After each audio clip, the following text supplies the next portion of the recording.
This film is presented in 4:3 format and at a quarter of the speed to preserve the integrity of Zack Snyder's creative vision. Like another unnamed project, it's the exact same, but slowed down. Previously on Foul Play Ricky.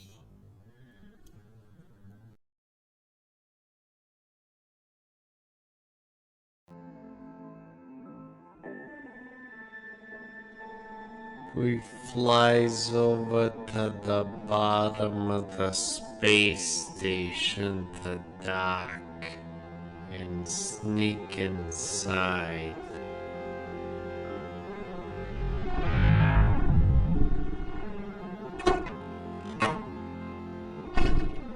We all get out of the van and enter a docking area that leads to a conference room.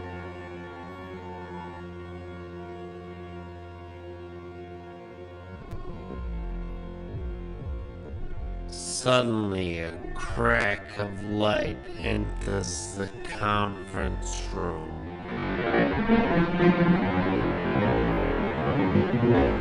And more guest stars and alternative versions of myself start pouring in.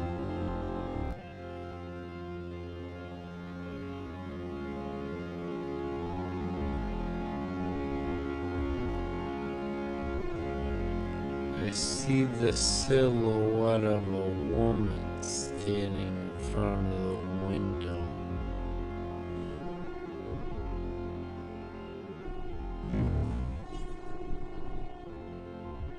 She turns around.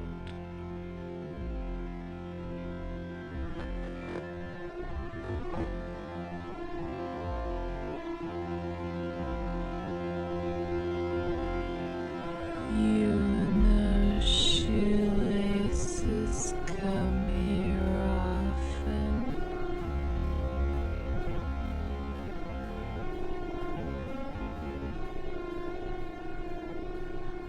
Oh my God.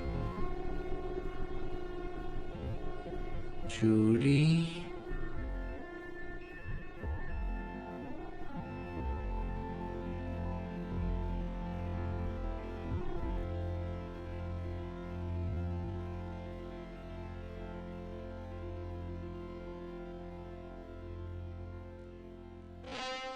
And now, our feature presentation.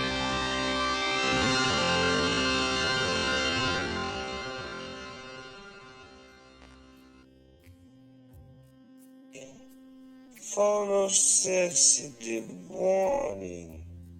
A very small percentage of people may experience a seizure when exposed to certain visual images, including flashing lights or patterns that may appear in this film.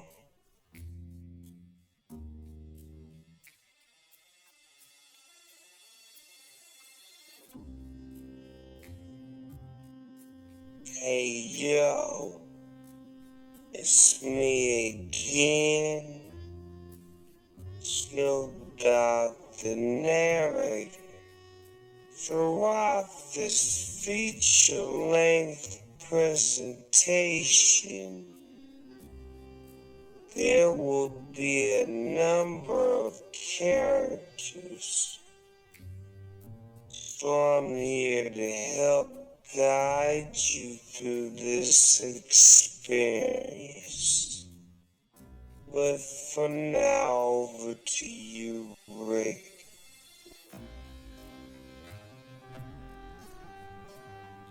Welcome to Foul Play Ricky, the movie.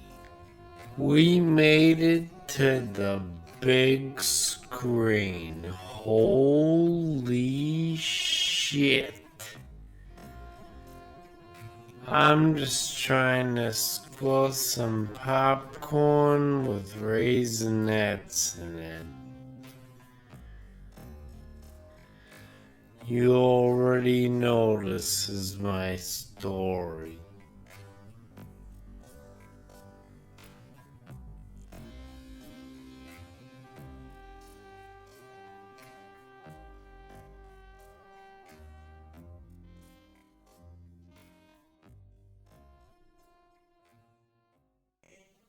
Cue the atmospheric music.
Rick, I don't know how I got here. It's okay, Judy. It just means we're from different dimensions. You're not the Judy that I loved, but I still love you. And Jesus Christ, that's a pretty face. I'm sorry for everything. I'm sorry I even started and that I put you in harm's way. It's okay, Rick. Please stop dealing with your inner struggles for once. Just kiss me beneath this milky twilight.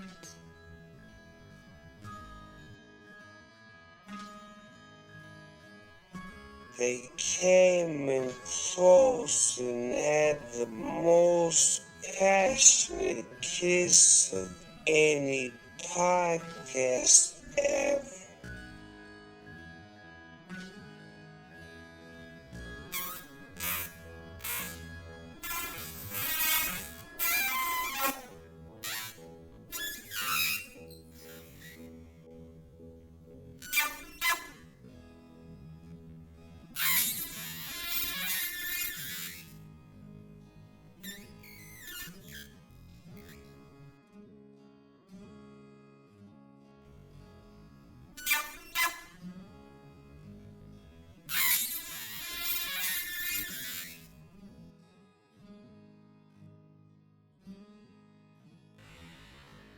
To quote a friend, wowee, wowee.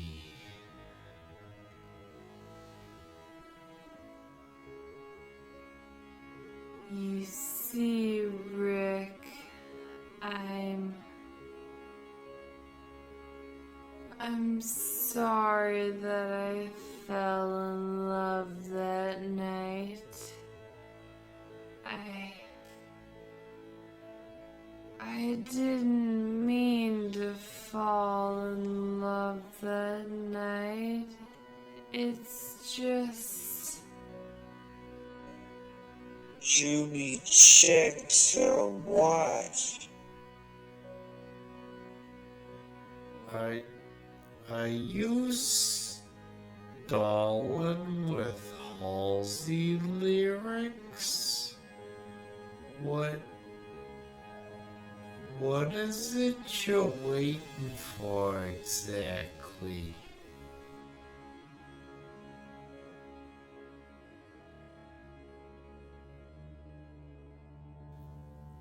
The poison to set in and kill you. You see, in my universe, we're not in love. We're arch nemeses since you stole my prized holographic Psyduck card and murdered my lover, Ken Gifford. So naturally, I gave you a poison kiss.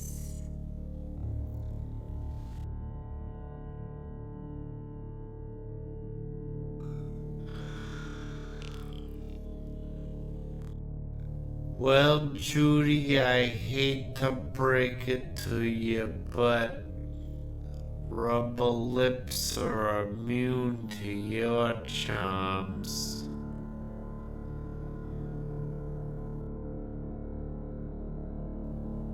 Rick peels off a layer of fake rubber lips.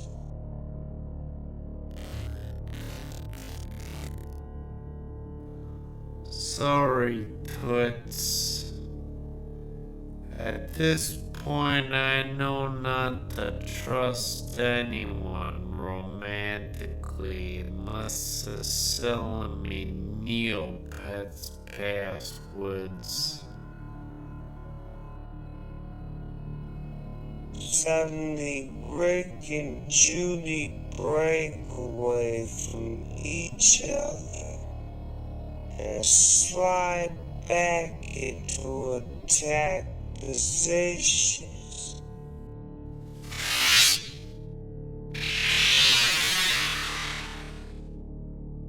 Rick pulls out a secret gun from behind his left toes, and Judy pulls one out from her bulletproof bra.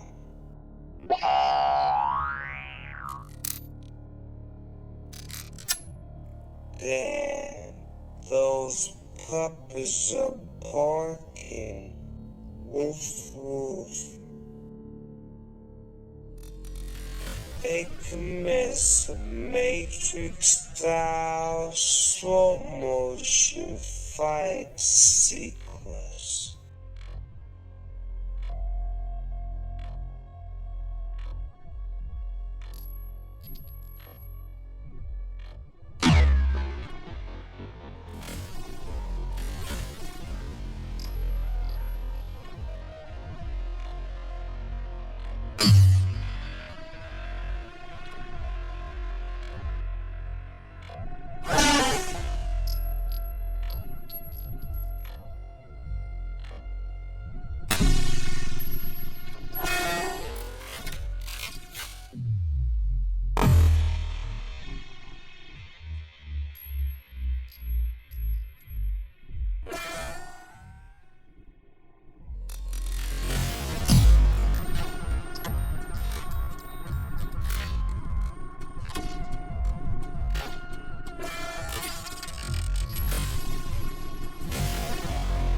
bullet bounces off of Judy's bra and ricochets twice in an incredible display of luck that knocks the guns out of both Judy and Ricky's hands.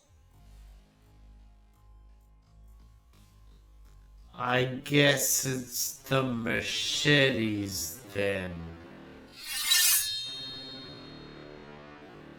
I guess so.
Suddenly, Ricky gets the high ground and knocks Judy flat on her back.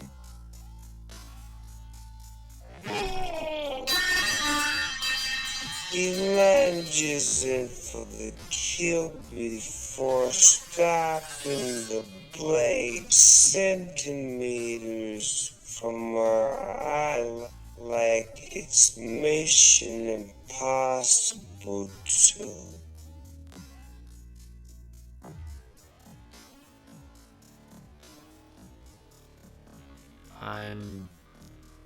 I'm not gonna kill you, Judy.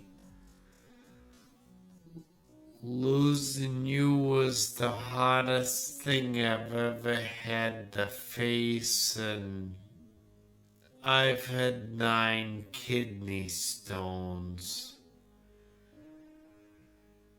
It was like Kali Ma ripping my heart out and playing hacky sack with it. I still have blood stains on my trench coat from that night that I can't get off. I can still feel the coldness in the valleys of your hand.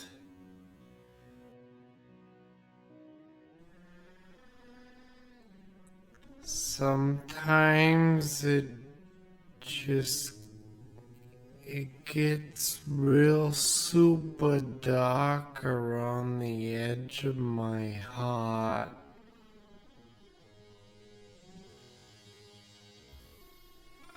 I can't lose you again.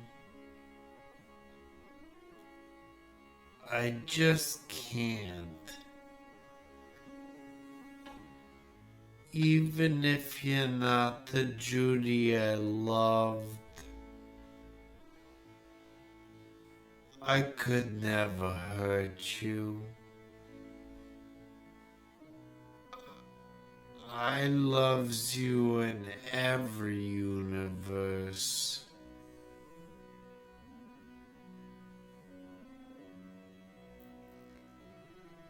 You pathetic, scruffy looking nerve hurt.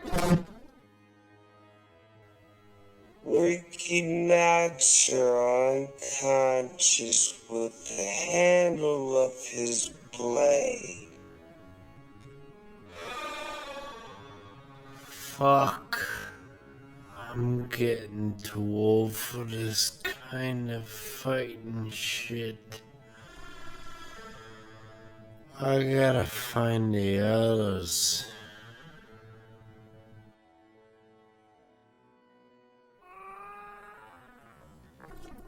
Ricky gets up and goes back to the conference room of the spaceship that they had boarded in.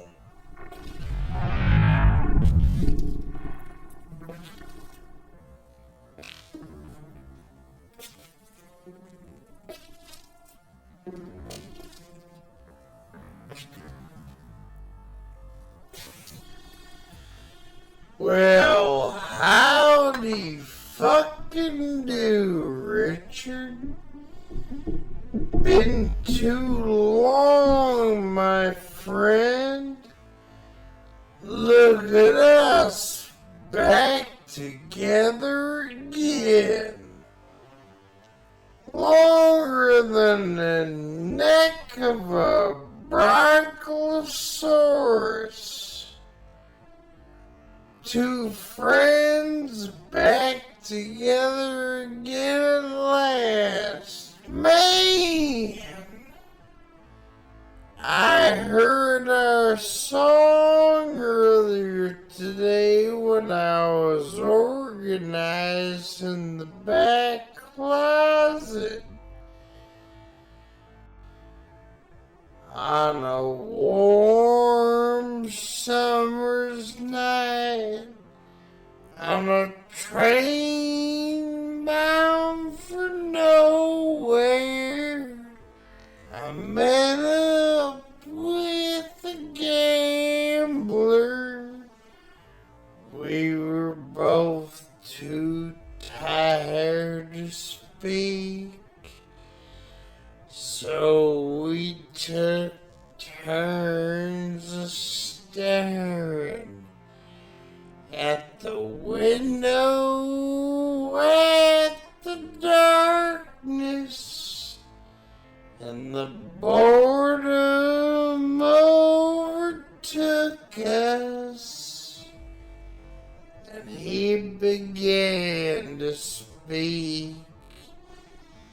He said, "Son, I made life out of reading people's faces and knowing what their cards were by the way they held their eyes." So he said, she said, "Hey, I'll tell you my secrets if you give me some of your whiskey. I'll tell you some advice you got to know when." Well, you know the song. And man, it brought back some great memories.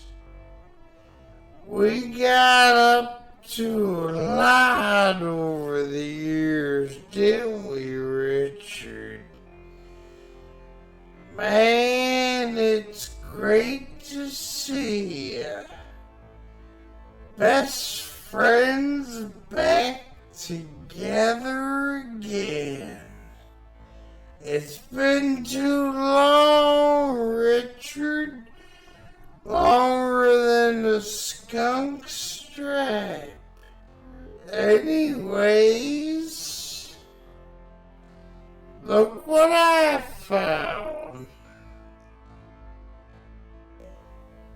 Ken says, dangling the time-traveling watch in his hand.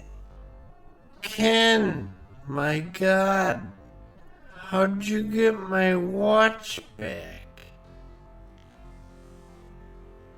Easy. I just checked the bathroom. You see, I've gone to enough Midwest dirt festivals to know that them New York types always take off their watches when they wash up their hands. Fuckers get afraid of a little grease and grime. And wouldn't you know it, that Joe Tourniquet fucker ain't much of an exception after all. This watch looks different though, don't you think? Yeah, it sure does. Hey, Dad, can you come check this out?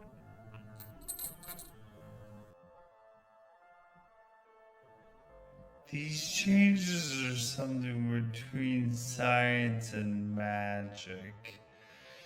And by the looks of it, these modifications have turned this watch into a time-traveling bomb.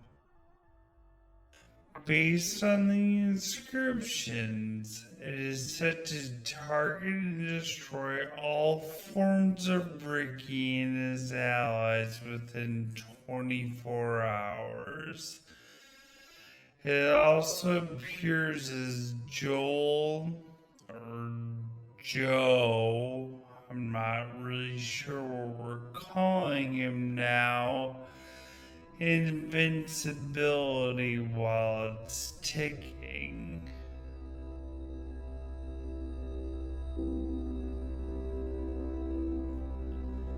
Holy motherfucking shit! You got all that from those little wingdingers looking markings? You must be one of them glasses wearing fuckers. It's the language of Euphoria. Rick's mom used to be into that kind of stuff. Oh, wowee, wowee! Well, that shit's way beyond old Ken. Well, say, anyways, I stopped over at that spy gear shack, Mike Crivello's world. So I invested in a bunch of these newfangled walkie-talkie earpieces.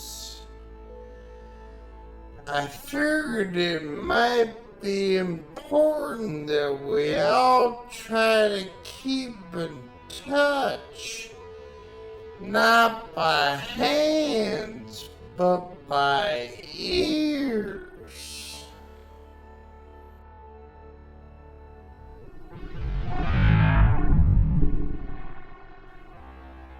A stringy fellow walks through the doors, his eyes down on the tablet he's working on. The door shuts and he looks up to find Ricky and all his Rickyverse partners standing in front of him. The man is Frederick Flintstone, Ricky's old business partner. Oh, Hey, Rick. I didn't know you was in town.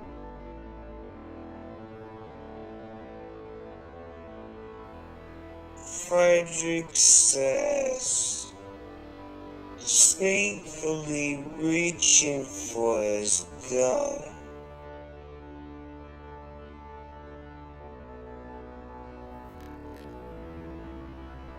Just for the day.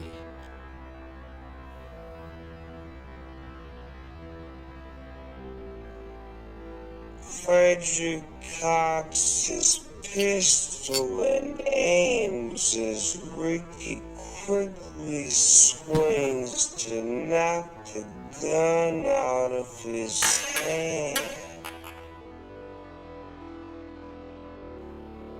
Frederick falls to the floor.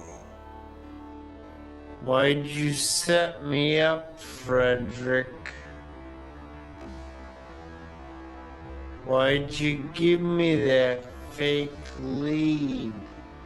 Why'd you lure me away to have Judy murdered, huh? Ricky,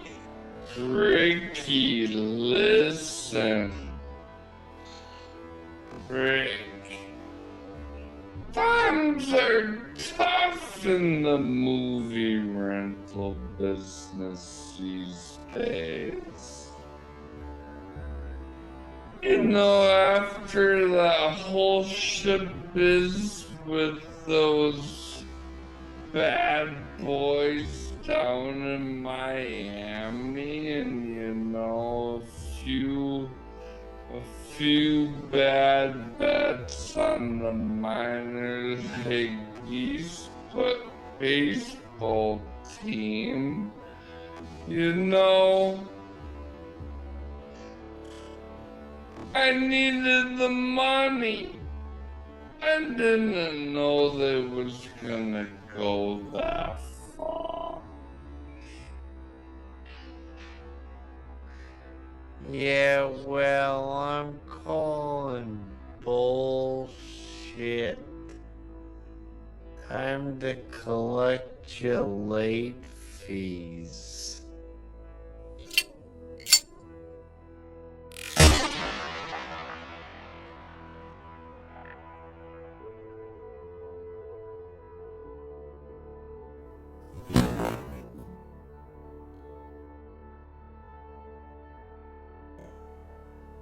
Frederick falls to the floor, dead, leaving behind him 8 dogs, a husband, and an independent family video location. Jesus Christ, Rick. You don't have to go that dark. It's fine. Season 1, I was literally shooting at everything. I think, you know, maybe it's time I get back to my roots. Anyway, police said he doesn't even like Matt at all.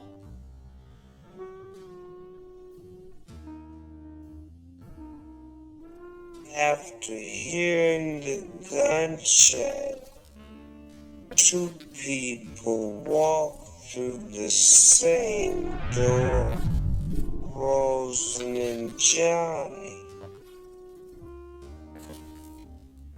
They glance at Frederick before locking eyes on Ricky. Been a while, Rick. Yes, dreaming us in the past like that wasn't cool, you prick. We but they dodged the shots and escaped the room to run down the hall.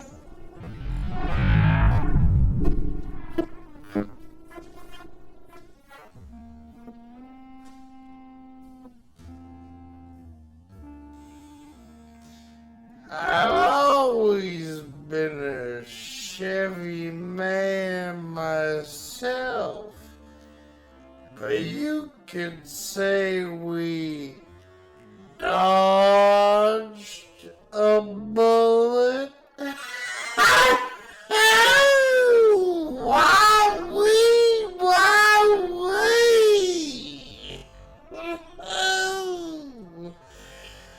They're probably gonna get Joe. So, what's the game plan here, Richard? Tell me the meat and potatoes. I'm gonna need you to hold on to that watch and hide, Ken. At least until we can find a way to reverse engineer it or destroy it. See what you can figure out.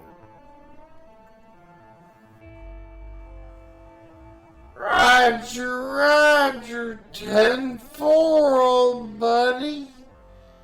You can count on Ken.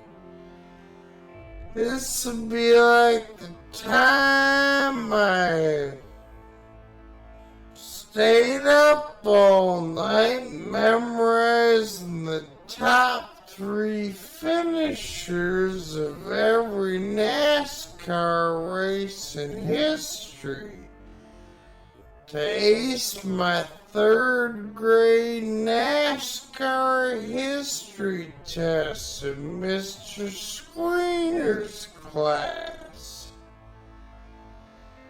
I aced that test, was named the biggest racist of the 3rd grade. Anyway, let's keep those ears pieces on for good measure, buddy. 1983 Bell Buckle Grade School 3rd grade NASCAR history class's best racist over and out. Ain't that right, Jimmy boy? Sure is, Ken. Wakey hugs Ken for just enough time that it's acceptable for him, but not too long that Ken starts making comments. Hey, buddy, it's okay. We're all gonna be okay. I know, Ken. Just be careful. And thanks for always being there for me.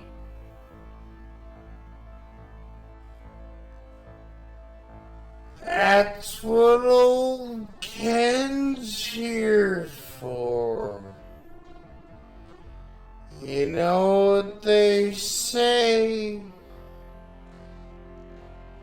It may be that the gulls will wash us down.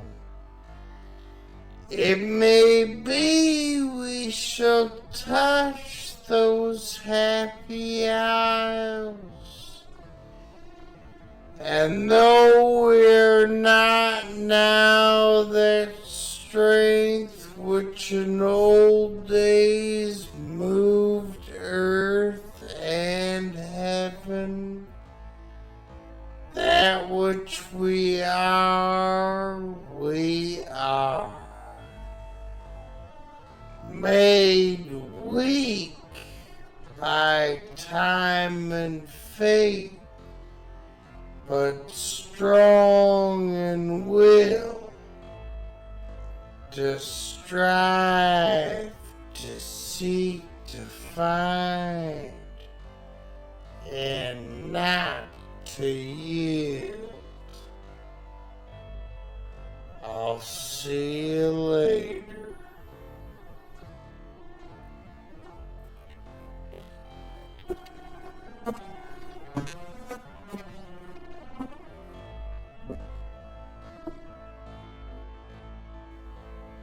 Ken runs off to protect the watch and try to figure out how to destroy it.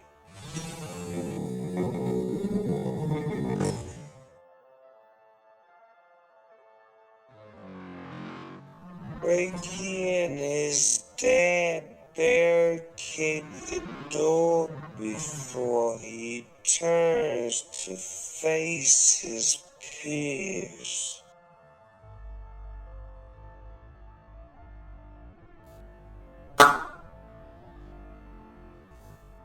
Okay, everyone. I don't exactly have a plan, and I's only got one bullet left. So, we've officially entered grounded difficulty.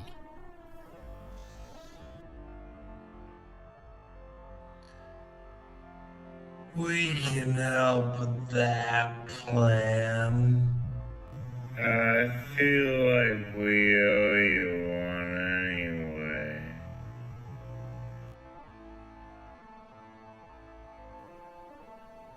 Says someone making their way to the front of the room.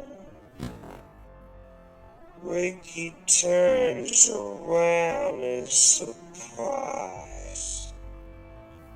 Holy shit, it's Vulcan the douche.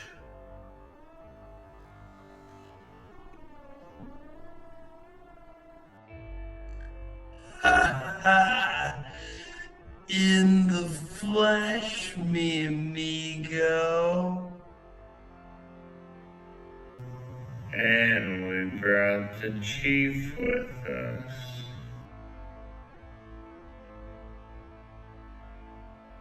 Hey guys, sorry about my master drug scheme and everything. I was in a bad place, and after I started making the money, it was like time wouldn't fly. Almost as if I was paralyzed by it. Honestly, I'd like to be my old self again, but I'm still trying to find it. I'm making strides in the right direction now, though. I'm a changed man after listening to Phoebe Bridgers. Vulcan the douche are doing a great job leading the department in my absence. And I'm hoping after criminal rehab they'll bring me back as a meter cop.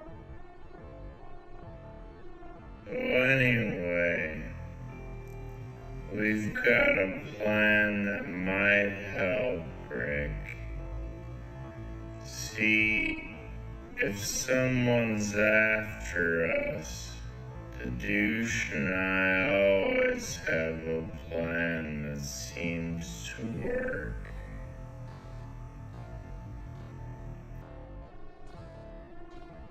Yeah, really helps us get the drop on them, if you know what I mean.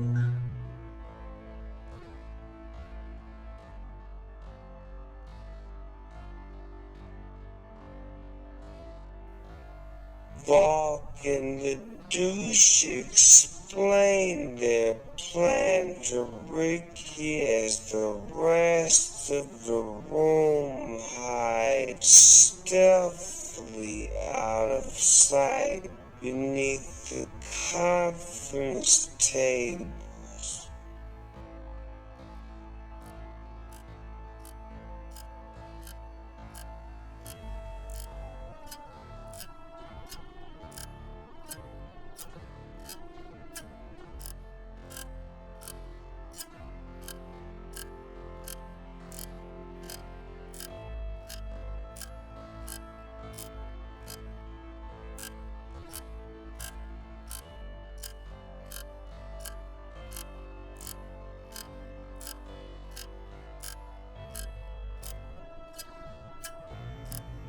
Ricky and Marco, you guys get into position.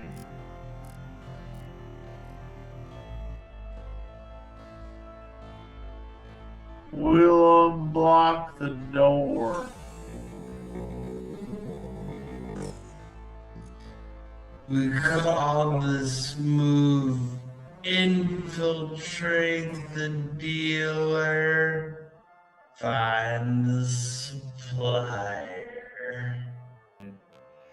And lucky for all of you, in this instance, I know a thing or two about strategic planning.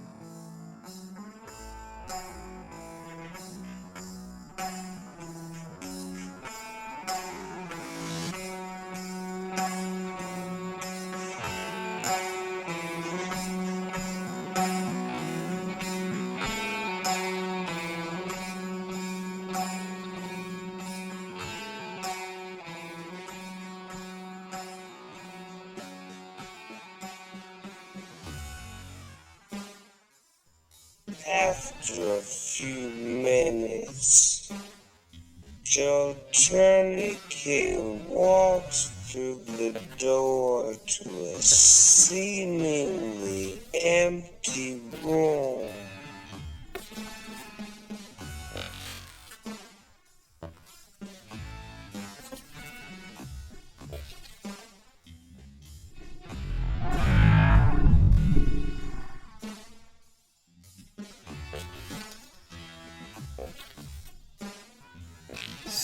Surprise.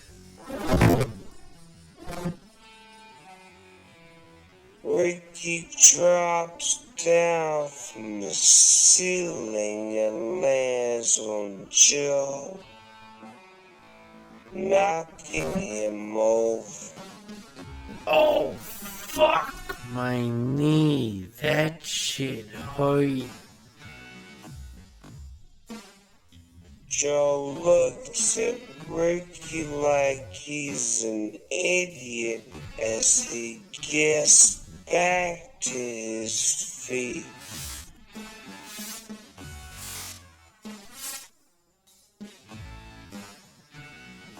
That was your whole plan? Not quite, asshole. Ricky's dad's giant braid paw swipes down from the ceiling and throws Joe through a series of walls.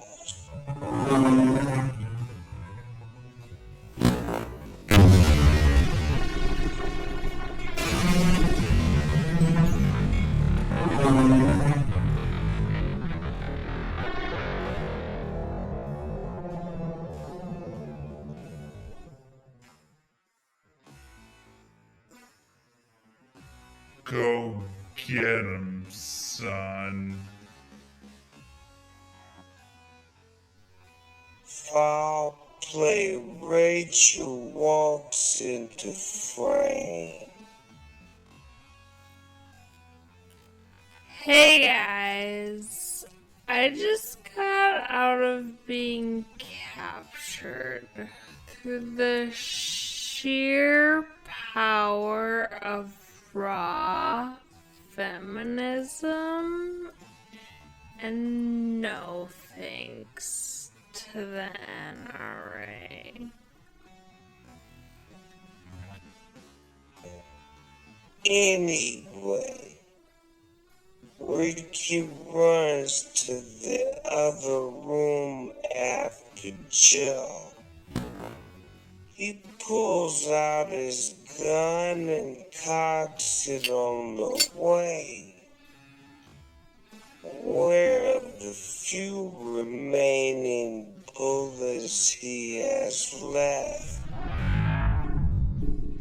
Ricky enters the room to see Joe on the floor attempting to get to his feet and takes aim at his head, trying not to draw this ordeal out like every other movie does. Goodbye, old friend. And good riddance.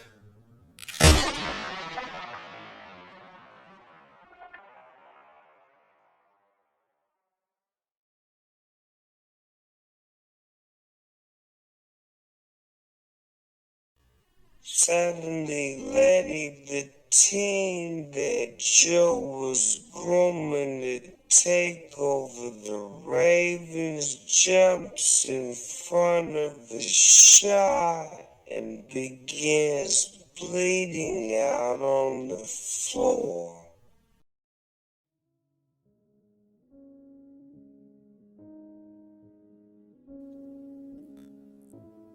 No, Lenny, no!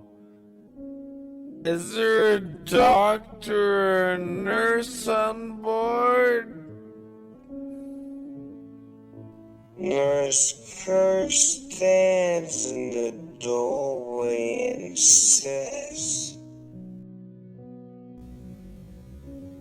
"Yeah, but I don't really know what to do in this situation, as you're supposed to be our enemy, so I'm just gonna go check out the vending machine real quick and pretend I didn't see this."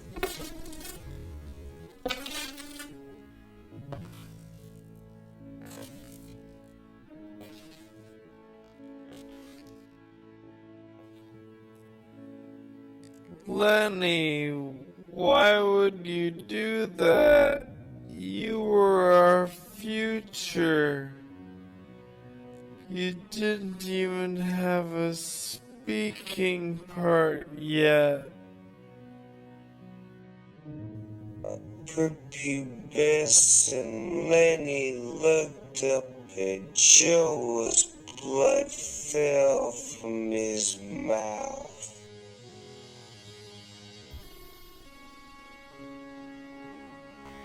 This fucking sucks, Joe. The writer didn't have much planned for my storyline anyway. It's better this way. Forgive me, Joe.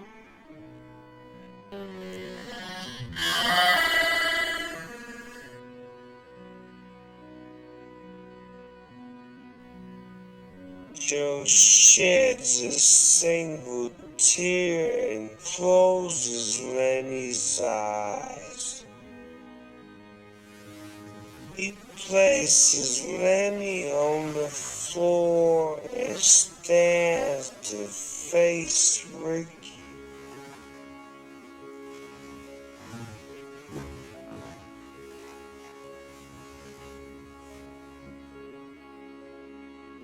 All the guest stars stand in the large doorway and look on, except for Ken, who's hiding the time-traveling watch.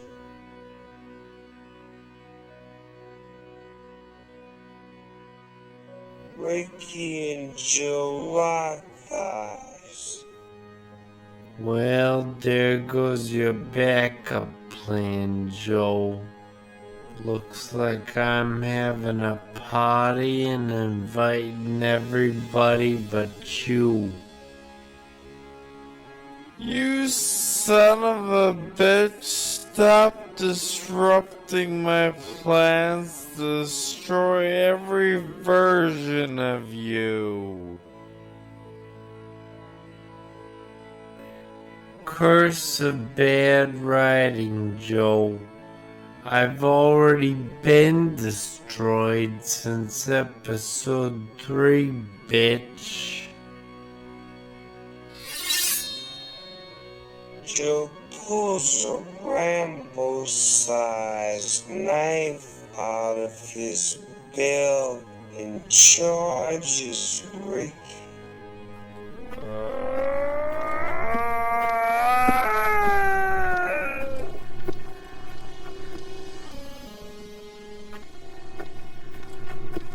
This one's for Dakota.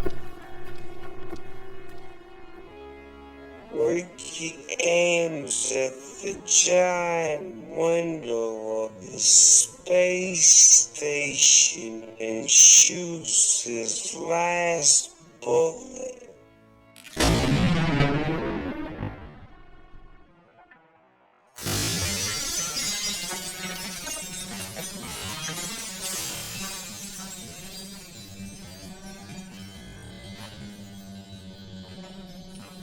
The glass shatters and sucks the two of them into space along with every guest star.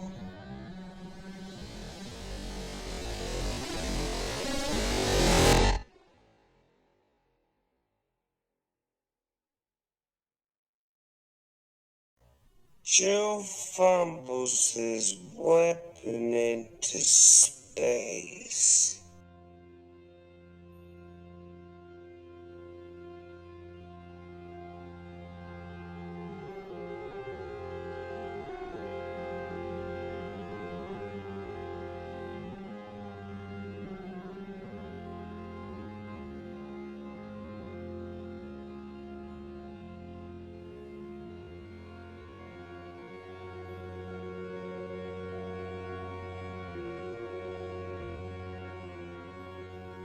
Joe and Ricky exchange obscenities as they fall to earth. But since there's no sound in space, they just look like a couple of idiots mouth yelling.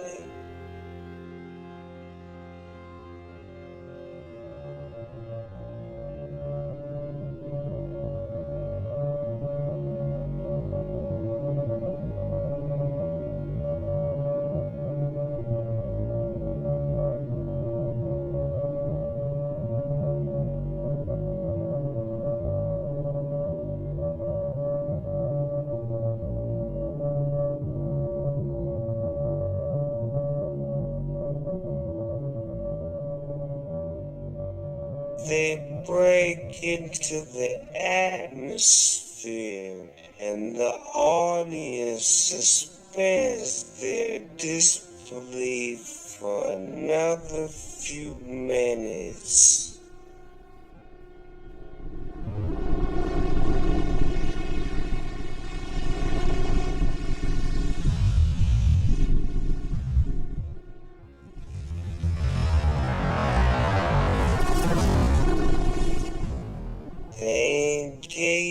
in a slap fight as they continue to fall to the planet below them with camera shots right out of the opening of the Mighty Morphin Power Rangers movie.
Guest stars chiming as they all fall to earth with Ricky and Joe in a half-assed attempt to incorporate everyone as promised. And odder still, we don't even have oxygen tanks. Where the heck is that wind coming from? Jesus.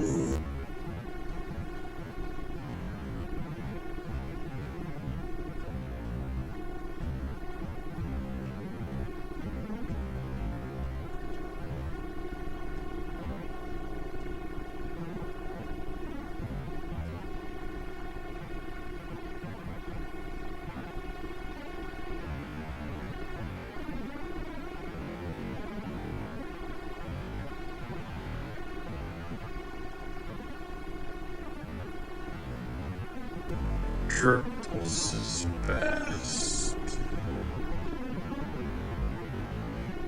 There's no way the Power Rangers could hear each other so well while skydiving.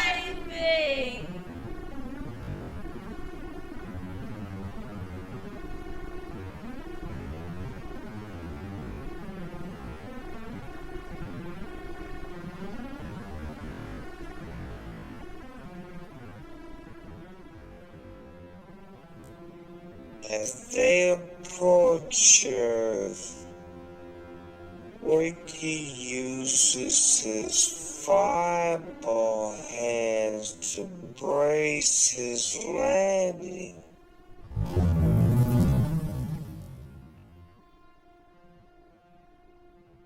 All the others miraculously land in a nearby lake with the perfect form to not injure themselves at all from the massive fall.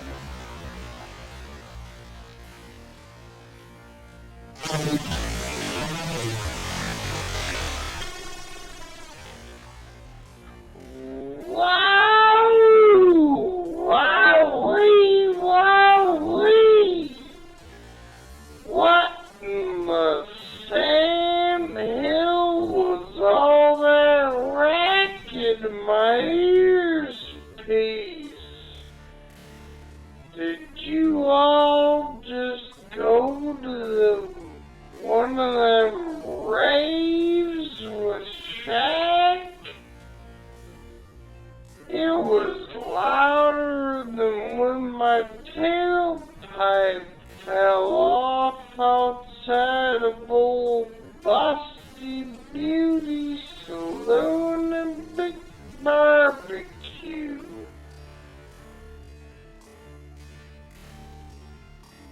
Shit, yes.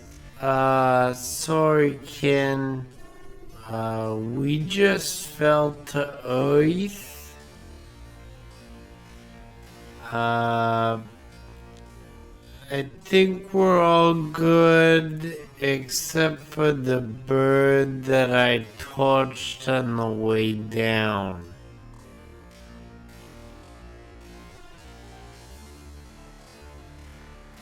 Well, shit, son. I'm still hanging on to this here watch out here in outer space where I currently am located. So I'll let you know when I get back down to the old land of the free down there. From here in outer space where I'm at.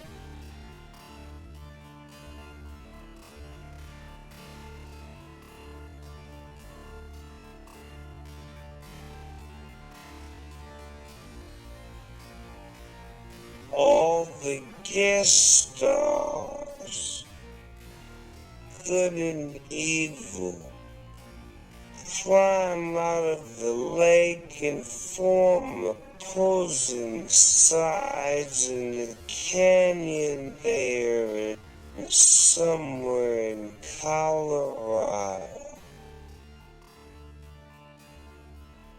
They look on at each other, Ricky's side surrounded by his friends, allies, and multiple versions of himself, and Joe's side surrounded by Ross and Johnny and numerous bags. Each side ready to end each other. Hey, kid. Mind if we catch our breaths for a minute? We literally just fell from space and it might be wise to just chill for a bit.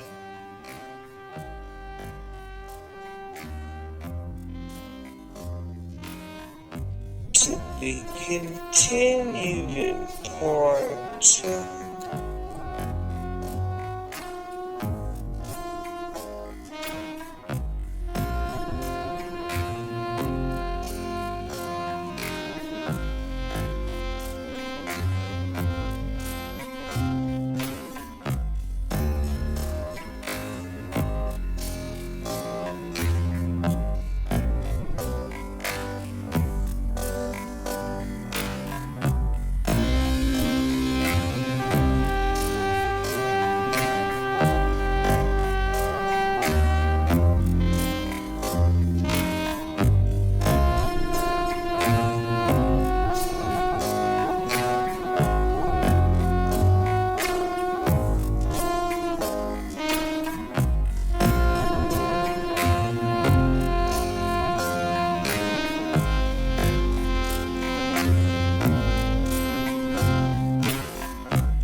Welcome to Foul Play Ricky the Movie Part 2. I'm just trying to make sense of it all and maybe score some extra listeners for Part 1 along the way. This is my story.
That they stood on opposing sides of the canyon. Every guest star ever. Every version of Ricky from alternate universes. And every bad guy from the bullseye bastard to Rosen to the serial killer from the Halloween special, ready to battle each other to the death.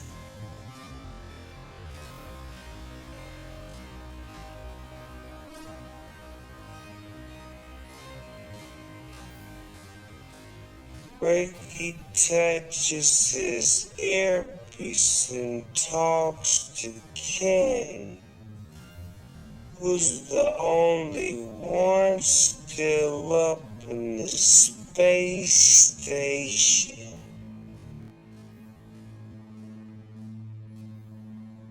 Hey Ken, any updates on destroying that watch so maybe we don't have to fight and we could just send everyone back to where they came from,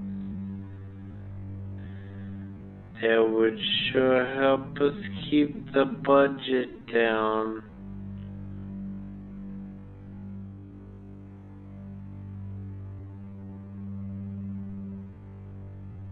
I ain't done cracked nothing yet.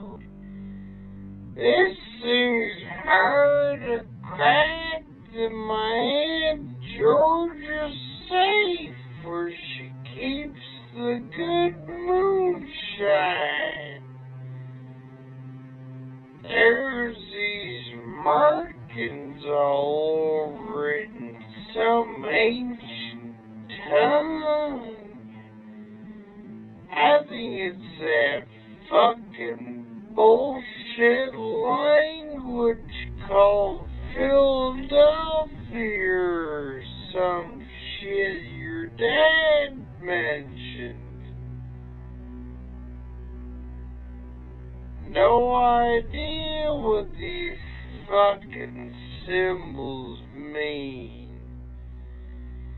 Anyway, I'll keep you posted, but it looks like you'll all have to try and take them down in a combat. A combat of the highest order. A mortal combat between humans. A combat to remember.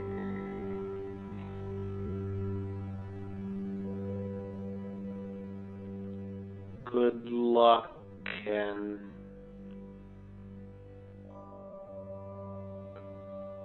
You too, buddy. Ricky turns to his allies and pauses.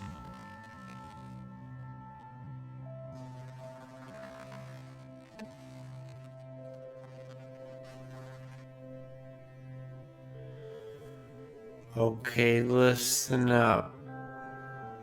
Here's the deal. We gotta fight these fuckers.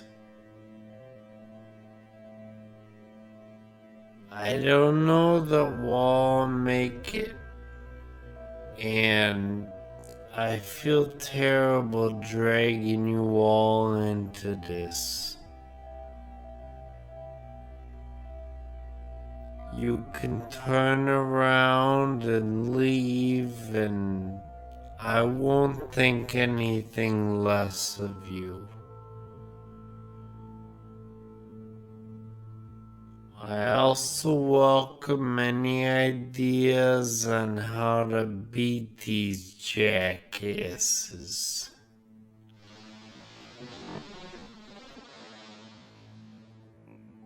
As far as I'm concerned, we're all in this together, son. Yeah, and please watch your mouth. I'll see you back at home. I'm too old for this kind of crap, says Ricky's mom. Boy.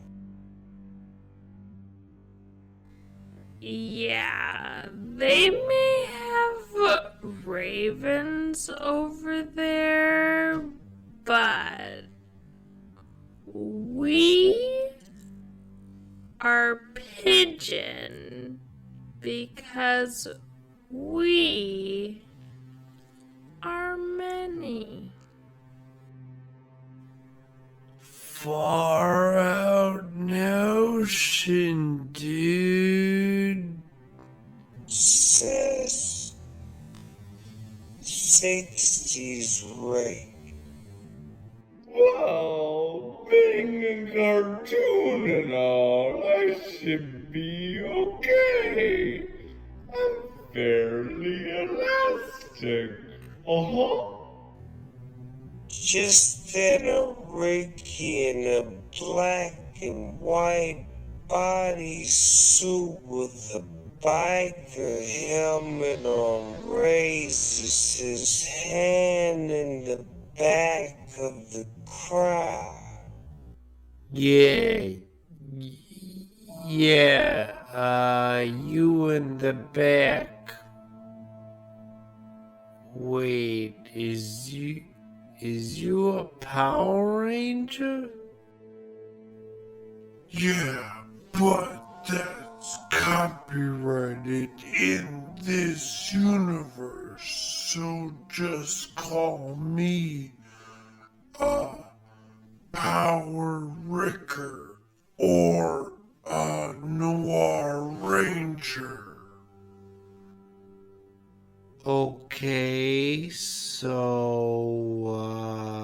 what's your idea, Noir Ranger?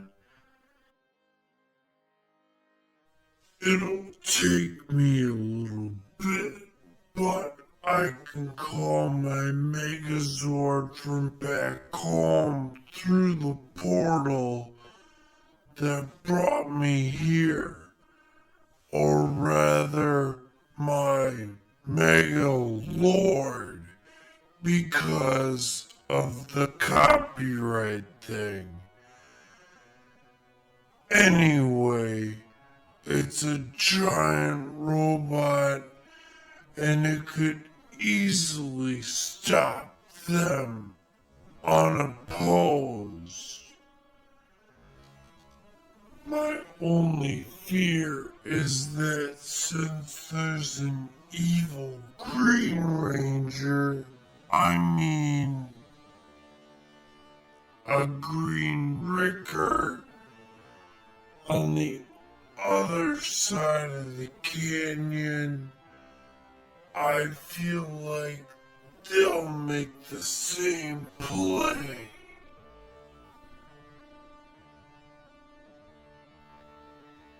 Well, in my experience, it's better to be prepared for an opposing giant robot than not. Go get it and please hurry.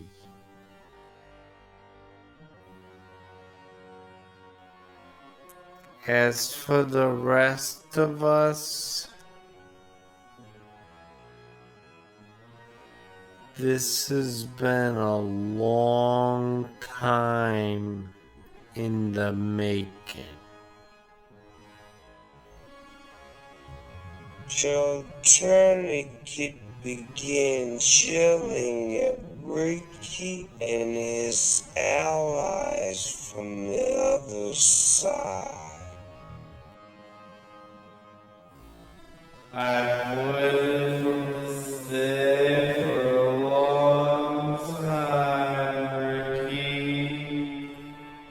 Today's the day you die.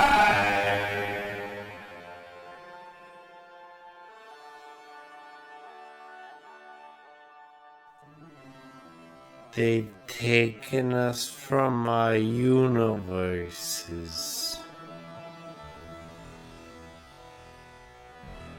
They've taken our jobs. They've taken our normality. But they will never take what little is left of our sanity. On my mark.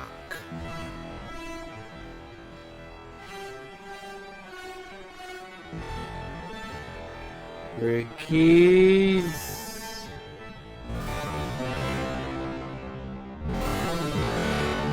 Let's fuck 'em up.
The battle continues with the combined visual intensity of the Battle of the Bastards and the Hobbs and Shaw trailer.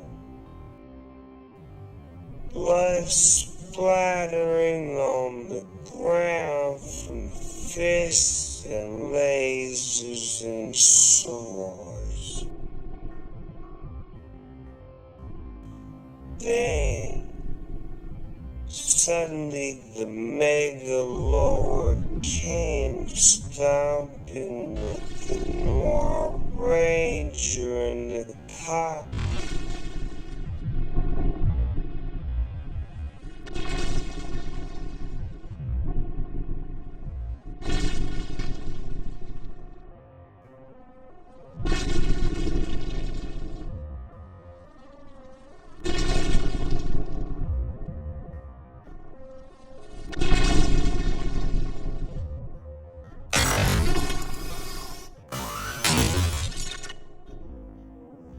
Okay, it's here. Everybody jump in the giant robot.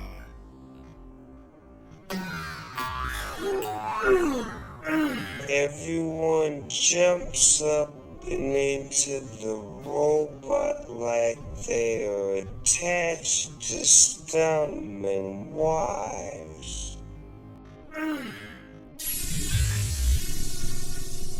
Ricky enters the cockpit with a few others while the rest of the group hangs out in the Mega Lord's coffee lounge that's known for spilled drinks.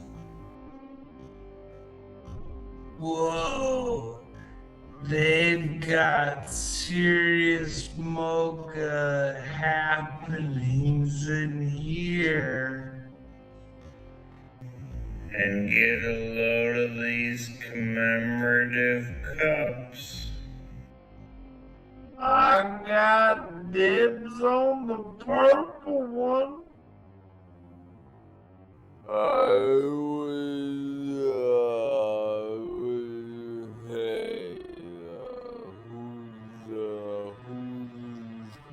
Who took all the recipes? I need them to help me stay awake through the snooze fest. Not cool, man. I'm crashing here. Here comes the Dragon Lord robot.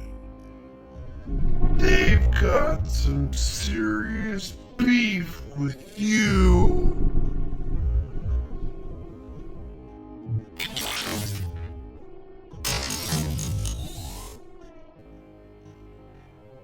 Lucky for us, I'm a vegetarian, and I ain't fucking scared of them.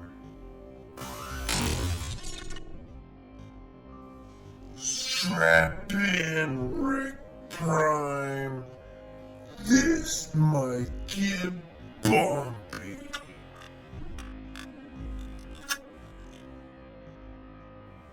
Make it so, number one.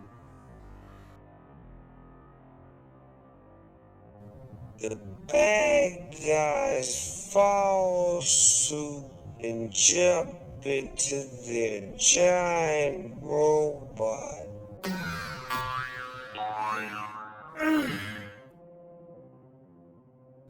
Then there was a big robot battle.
After some great hits from both sides, the robot fists each meet mid-punch and send out shock waves that knock each of them over.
Several allies and bad guys walk out of the burning rubble and come out of the smoke of the wreckage, once again standing only a few 100 feet from each other.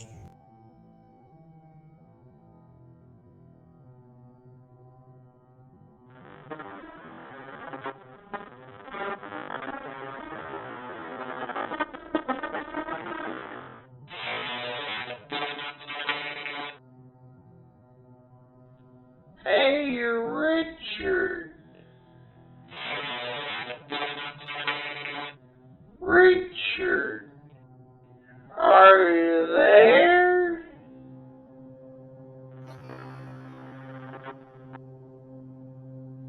Hey there, Ken. Please tell me you have some good news for us.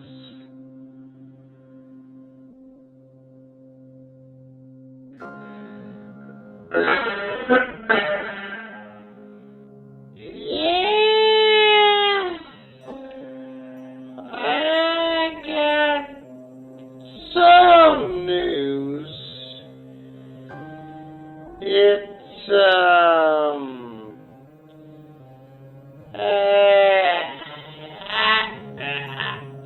I can destroy the watch, Richard, but I can't do it remotely. I'm gonna have to stay on this fucking ship here in outer space, where I'm at, located right now.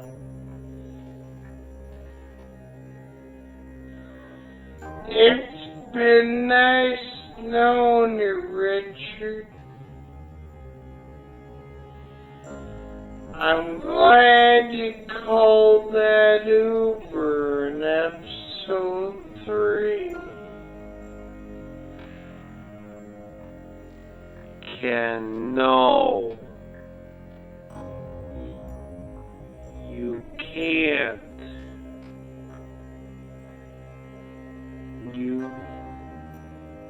You've been with me since the beginning.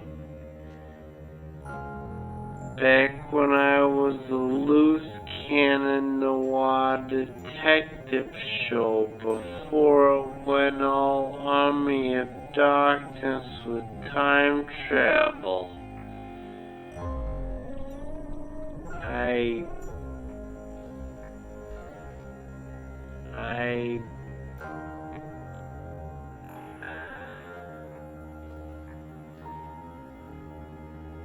I don't know what to say other than thank you.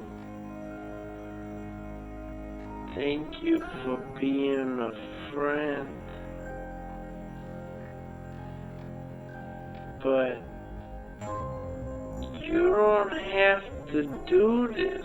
We'll figure something out. My dad will work out some... No, Richard. This needs to end. It can't just keep going on and on and on like Kiss's last farewell tours. All good things need to end before they turn bad. That's why this whole podcast should have ended after episode 3. You gotta know when to hold 'em and know when to fold 'em. Ken,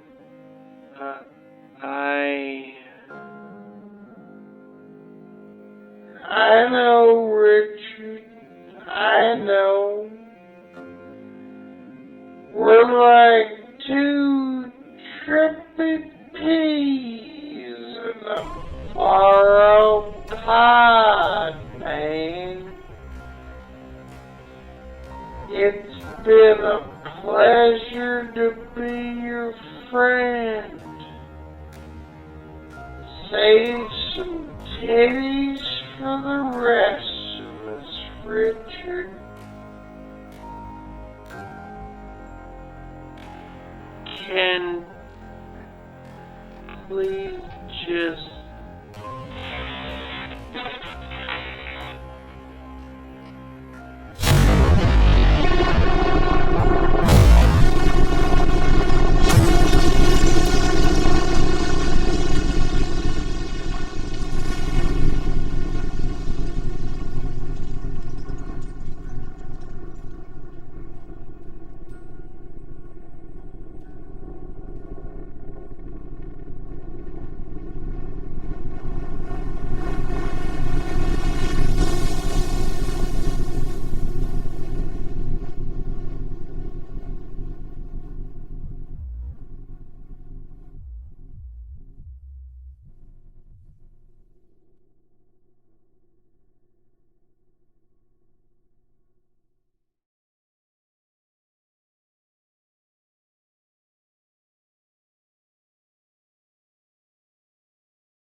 Ricky pulls the earpiece out in the haze and throws it to the ground.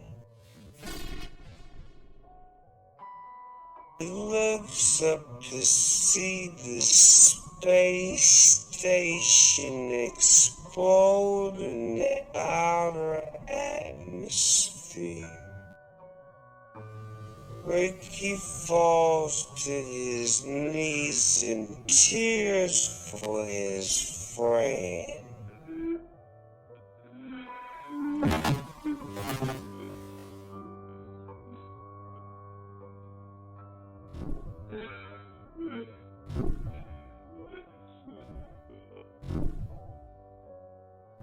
In flashes of light, the alternate universe versions of good and bad guys start disappearing back to their home worlds.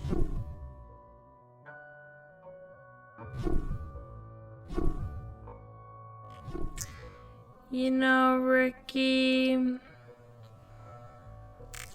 I was wrong. I guess men do have value sometimes.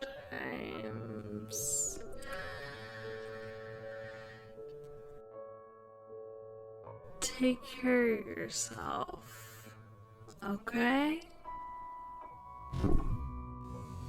Foul play. Rachel vanished into a flash of light. Then Ricky's dad leans down by him and puts his hand on his shoulder.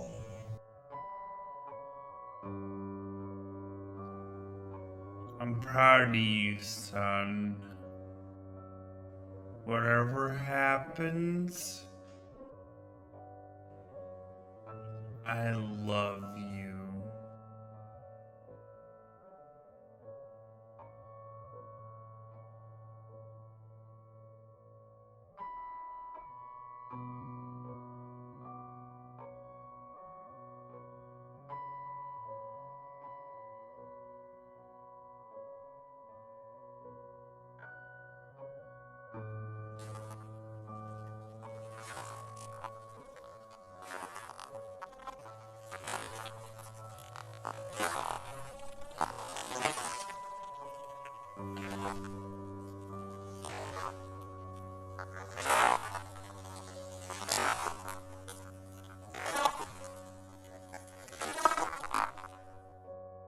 Before long, Joe Tourniquet and some other remaining baddies approach Ricky's side.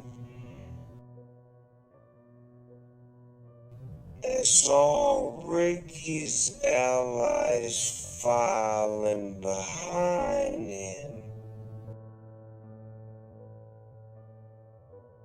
Ricky looks up at Joe with tears streaming down his face.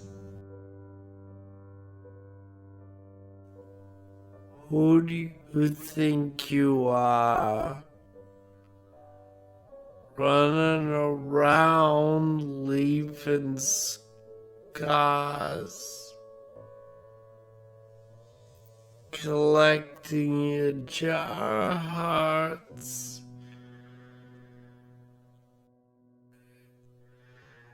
and tearing friends apart like this.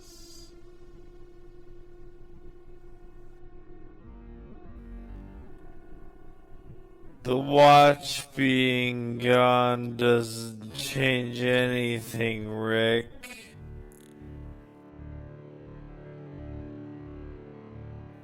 This just means I don't get to enjoy it as much. You're the prime Ricky, and you're the one I want dead most.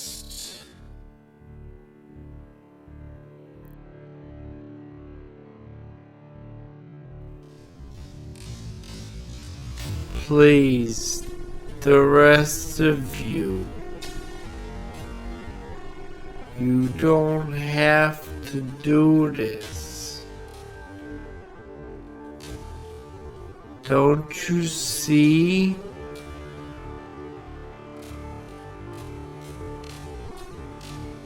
Joe is the enemy of all of us.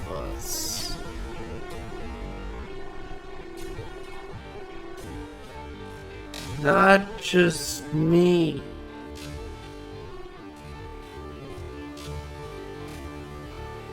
He's been using you.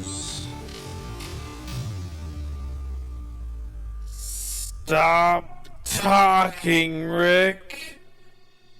You're canceled.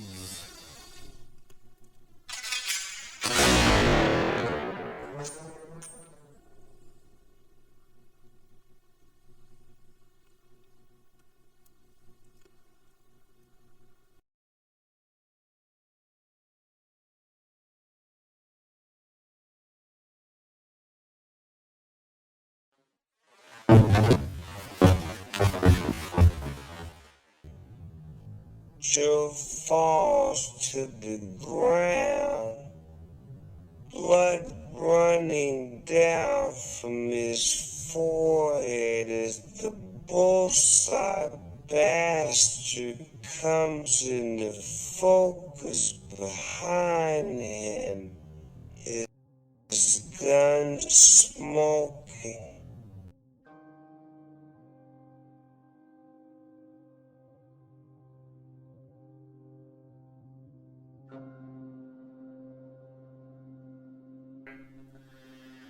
I ain't never missed, and I ain't never gonna be responsible for the actions of a no good yellow coward.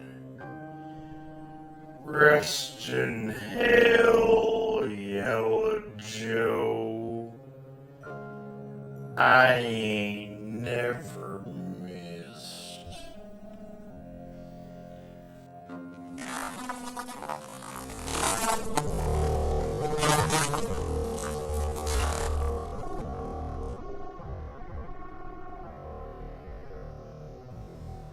Olsen and Johnny turn to the bullseye bastard, and their eyes begin to glow red with their dark magic.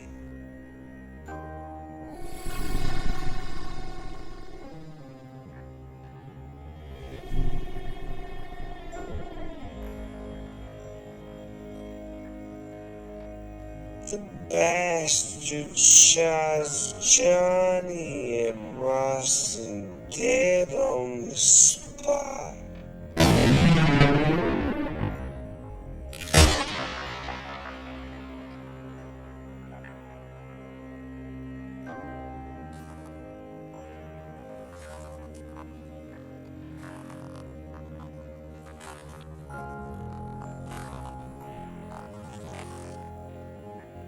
Now the bad guys back off, intimidated by the bullseye bastard,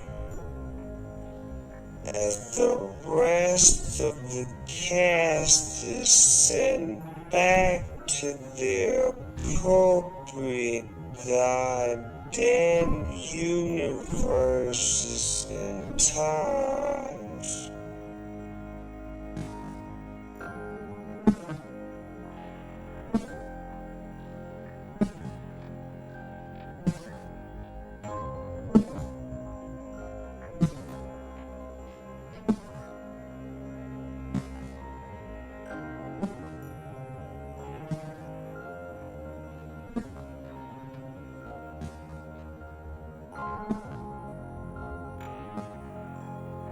As the bullseye bastard walks away, Ricky is left alone in the rubble with only evil Judy near him.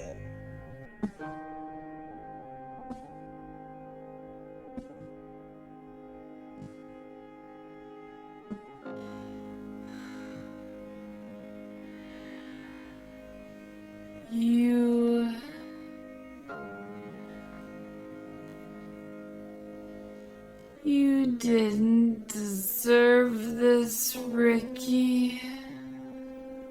I'm sorry. Just like my Kenny didn't deserve what he got. There's no sense in any more pain or violence.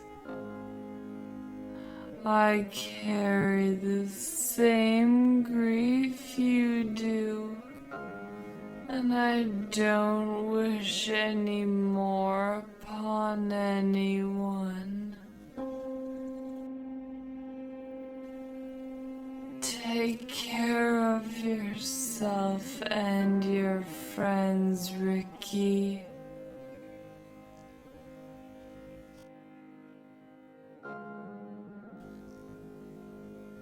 Goodbye.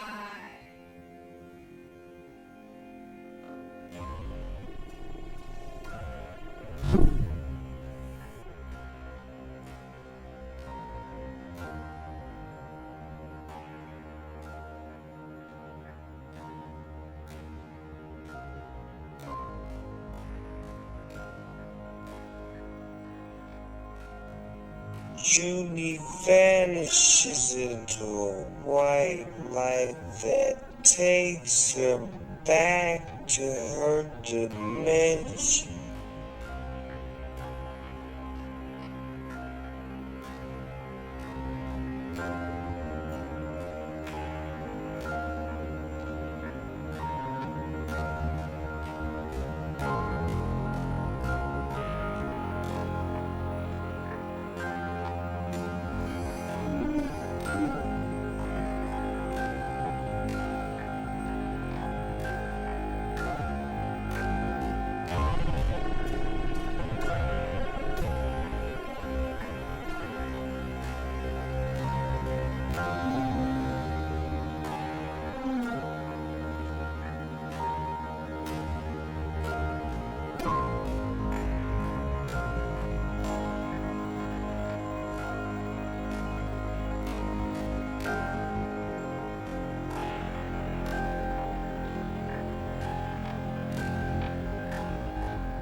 One week later.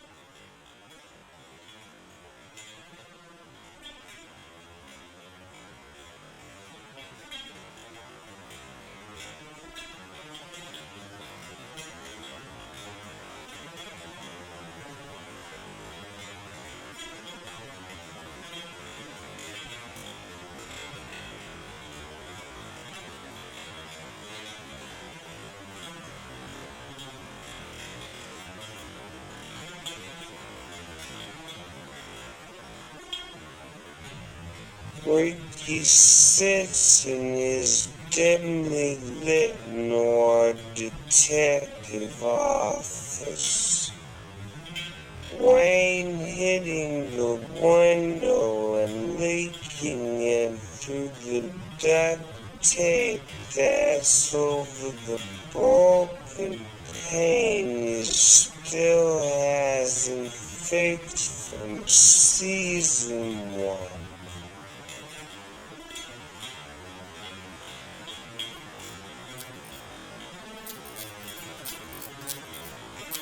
I don't know if there's a moral or not to any of this, because there's a whole lot of nothing that happened.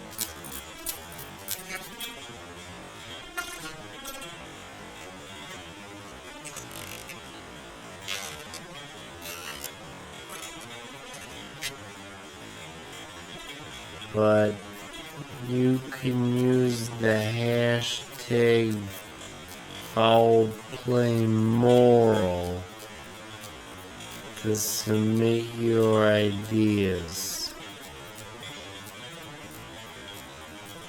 So, anyway, that's my story. And for now, I'm just trying to score some new friends along the way. The rest is still unwritten.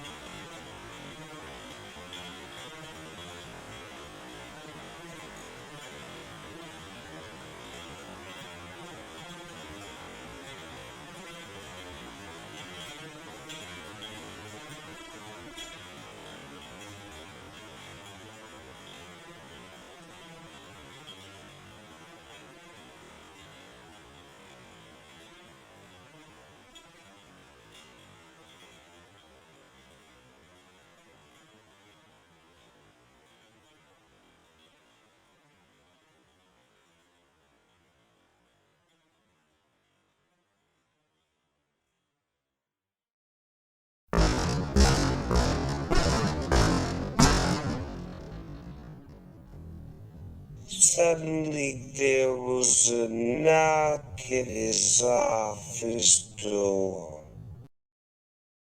Hey, this is Podcasters LLC. We're here to sue you over the name of your podcast for copyright infringement.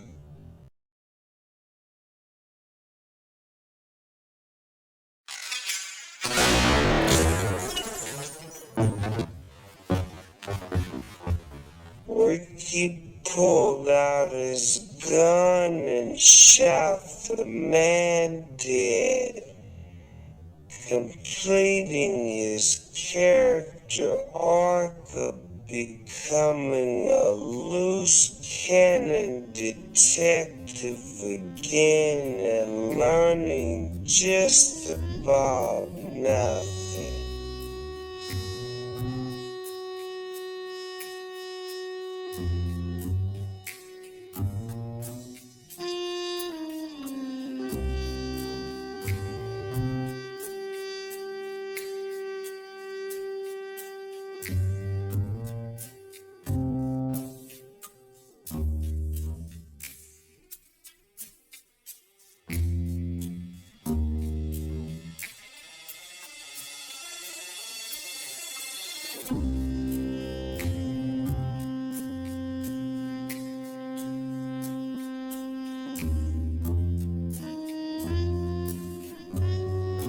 To be continued.